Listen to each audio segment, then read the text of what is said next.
Bienvenue dans Provision de vie. La pensée d'aujourd'hui s'intitule « Ce n'est pas pénible ». La première épître de Jean au chapitre 5, il est écrit au verset 3 « L'amour de Dieu consiste à garder ses commandements, et ses commandements ne sont pas pénibles, car tout ce qui est né de Dieu triomphe du monde, et la victoire qui triomphe du monde, c'est notre foi. » Remarquez ici qu'il est dit que les commandements du Seigneur ne sont pas pénibles.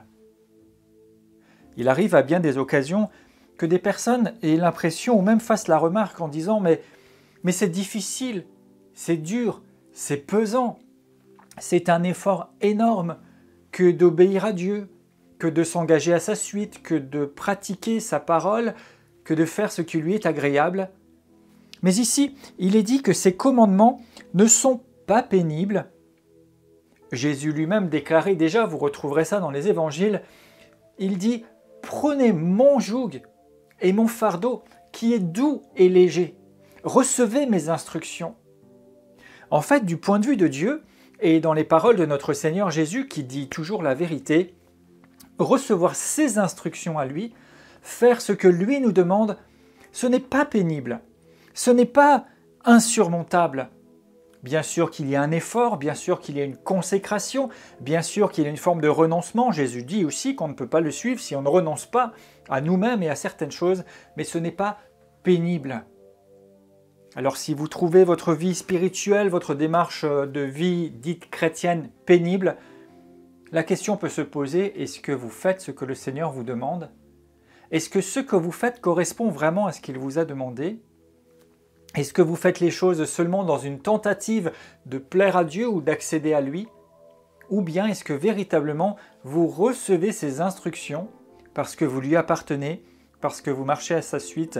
Et alors il est dit, ce n'est pas pénible, car tout ce qui est né de Dieu triomphe du monde. Et la victoire qui triomphe du monde, c'est notre foi.